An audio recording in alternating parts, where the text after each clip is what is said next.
नमस्कार, राधे राधे, हर हर महादेव। मैं आपका आचार्य देव। हम इस वीडियो पे चर्चा करने वाले हैं शनिदेव अस्त हो रहे हैं। तो शनि न्याय के प्रतीक है, शनि कर्मा के प्रतीक है, शनि रोजगार के प्रतीक है, शनि नौकरी के प्रतीक है। तो शनिदेव का अस्त होना कहीं आपके जीवन को त्रस्त तो नहीं कर देगा, अस्त व्यस्त तो नहीं कर देगा। पॉइंट टू पॉइंट चीजें समझिएगा, क्लियरिटी मिल जाएगी। हम बात कर रहे हैं मेष लग्न मेष राशि के जातकों के लिए। यह वीडियो आप लग्न और राशि दोनों पे देख सकते हैं, ठीक है ना, दोनों पे लागू होगा। तो आप अश्विनी भरणी कृतिका का प्रभाव लेके चलने वाले आप लोग जीवन में गतिमान हैं, तो बेहतर परिणाम मिलेगा। किंतु शनिदेव का अस्त होना कहाँ कहाँ परेशानी दे सकता है। कोई ग्रह अस्त हो रहा है तो परेशानी तो आएगी। हम बिल्कुल ये नहीं कह सकते कि बिल्कुल चिंता नहीं करना है, कोई परेशानी नहीं होगी, ऐसा हो ही नहीं सकता। सूर्य अस्त हो जाता है तो संसार में प्रकाश की कमी हो जाती है। शनि अस्त होगा तो कर्मा पे प्रभाव पड़ेगा। आपको जो चीज़ें जितनी इजीली मिल रही तो इतनी इजीली मिलने में परेशानी होगी। कैसे, कहाँ, कितना प्रभाव होगा, चर्चा आरंभ करें। तो कृपया विनम्र अनुरोध है कि चैनल को सब्सक्राइब करें। मुझे पता है आप लोगों की उंगली में दर्द होता है सब्सक्राइब तक पहुँचने में, फिर भी अगर ज़्यादा तकलीफ नहीं है तो सब्सक्राइब कर लीजिए, ज़्यादा तकलीफ है तो मत करिएगा। तो कर्मा के स्वामी हैं, लाभ के स्वामी है। प्रेजेंट टाइम में लाभ के घर में जा रहे हैं। अस्त कौन कर रहा है सदैव। पॉइंट ज्योतिष को सीखने की दृष्टि से हमारा वीडियो देखिए बकाया, और हमसे भी अच्छे अच्छे लोग बता रहे हैं। ऐसा नहीं है, यूट्यूब जगत में मैं छोटा सा नन्हा सा कलमकार हूँ, बड़े विद्वान ज्योतिष के सम्राट लोग बैठे हैं। तो आपके पंचमेश के द्वारा अस्त हो रहा है। पॉइंट यहीं से क्लियर कर लीजिएगा।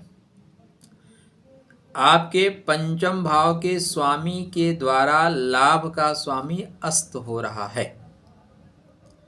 मतलब बुद्धि जो आपकी है वो इस समय काम को रोक सकती है। अनिश्चितताओं का दौर स्टार्ट हो सकता है। आप जो काम कर रहे हैं, आपके कुछ ऐसे आइडिया आपको इमिडिएटली प्रकट हों, बोले नहीं ये काम छोड़ के इसको रोक के इस तरीके से करते हैं। पहली चीज़। पॉइंट क्या है, बुद्धि का स्वामी लाभ के घर में जाके कर्म भाव को अस्त कर रहा है। बोलता है नहीं ये वाला काम छोड़ो, इस वाले काम को करो। तो पहले तो कन्फ्यूजन इस तरह से क्रिएट होगा। अच्छा, अस्त कितना होंगे? तो अस्त का प्रभाव बहुत ज़्यादा नहीं पड़ेगा। क्यों नहीं पड़ेगा? सारे लोग तो बोलते हैं कि शनि अस्त हो गया, नया युग शुरू, नया कांड शुरू, खेला हो जाएगा। पता नहीं कैसे कैसे लोग बता रहे हैं। मैं बनाने के मूड में नहीं था, लेकिन कुछ लोगों ने कहा कि इस पर वीडियो बनाया जाए, तो हम बना रहे हैं आपके लिए। क्योंकि ये सामान्य से घटना है। हर वर्ष शनि अस्त होते हैं, हर वर्ष शनि वक्री होते हैं, गुरु वक्री होते हैं, गुरु अस्त होते हैं। सामान्य सी घटना है, बहुत परेशान होने की आवश्यकता नहीं है। तो लाभ का स्वामी लाभ के घर में है, आप अपने ही घर में बैठे हो, तो आप आपके घर में कोई आएगा तो आप अस्त नहीं होंगे, थोड़ा दबाव में आएंगे, थोड़ा प्रेशर में आएंगे, लेकिन अस्त जैसा नहीं होगा। बादल कुछ समय के लिए आएंगे, सूर्य के ऊपर आ जाएंगे, लेकिन तब भी सूर्य का प्रकाश आता रहेगा, लेकिन तेज किरणें नहीं आएंगी। पॉइंट ऐसे ही ज्योतिष तर्क का विषय है। तर्क के साथ चीज़ों को कनेक्ट करिएगा। बहुत सिंपल से मैं एग्जाम्पल देता हूँ कि बहुत सिंपल आदमी हूँ। जो बहुत पढ़े लिखे लोग हैं बहुत क्लिष्ट उदाहरण देंगे, मैं बहुत धरती से जुड़ा हुआ आदमी हूँ, सिंपल सा एग्जाम्पल देता हूँ। तो सूर्य को बादल ने घेर लिया, मतलब सूर्य का प्रकाश आपके पास आ रहा है, लेकिन तेज गति से नहीं आ रहा है, लेकिन प्रकाश तो आ रहा है ना। बादल गिरे हैं तब भी आप काम कर रहे हो ना। बस ऐसी ही घटना होगी। एक चीज़ को यहाँ ध्यान रखना होगा, यह परिस्थिति जो बन रही है 12 फरवरी से 18 मार्च तक, सूर्य के जाते ही शनिदेव अस्त हो जाएंगे। यद्यपि शास्त्रकार ऐसा ही कहते हैं कि 15 डिग्री के आसपास शनि अस्त, लेकिन ऐसा होगा नहीं। जो चीज़ें आप जैसे लिखे पढ़ रहे हो, लिखी हुई हैं, वैसे ही घटित हो जरूरी नहीं है। दरअसल यह घटना जो घटेगी वो घट रही है 20 फरवरी के आसपास। 20 फरवरी से 4 मार्च तक 13 दिन शनिदेव अस्त रहेंगे। कितने दिन? 13 दिन। वैसे देखने में तो आपको 33 से 35 दिन तक अस्त दिखाई देंगे, लेकिन यह घटना 13 दिन रहेगी। क्यों रहेगी भाई? और लोग तो 35 दिन कर रहे हैं।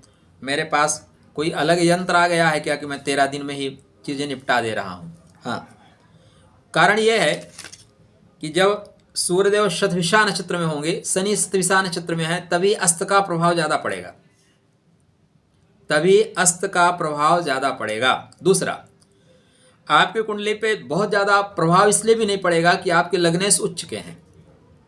जब प्राइम मिनिस्टर एकदम फार्म में हो तो अगर एकाध मंत्रालय काम नहीं भी कर रहा है तो उसको भी ठीक कर लिया जाता है। आपके घर के अब जो मेन मुखिया है वो फार्म में चल रहा है, मेन बैट्समैन आपका फार्म में चल रहा है, एक 8 बैट्समैन नहीं भी चलेंगे तब भी टीम अच्छा स्कोर बना ले जाएगी।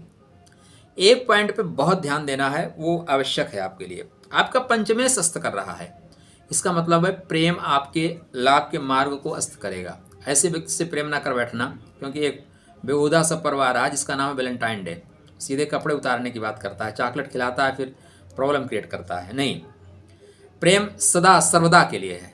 कोई एक दिन का मोहताज अगर आपका प्रेम है तो फिर आप क्या हैं आप ही जानिए। संतान का स्वामी और प्रेम का स्वामी लाभ के घर में अस्त हो कर रहा है सूर्य को, आपके कर्म को, आपकी नौकरी को। तो गलत जगह अगर प्रेम कर लोगे तो परेशानी आएगी। आपकी संतान कुछ गलत एक्टिविटीज़ कर देगी तो परेशानी आएगी। आपकी जो दिमाग है ना, खुरापाती बुद्धि, ऑफिस में ही कहीं प्रेम का चक्कर चला दी तो दिक्कत आएगी। तो पॉइंट, वैलिड पॉइंट ये है कि ध्यान रखिएगा कि इस तरह की घटनाएं, दुर्घटनाएं ना होने पाएँ। बकाया अस्त का ज़्यादा प्रभाव नहीं पड़ेगा, थोड़ा प्रभाव तो पड़ेगा। क्या करें? ओम प्राम प्रेम प्रम सह शनिश्चराय नमः का जाप करते रहिए, चीज़ें बिल्कुल ठीक हो जाएंगी। मौका मिले तो गरीबों को कुछ खिला दीजिए।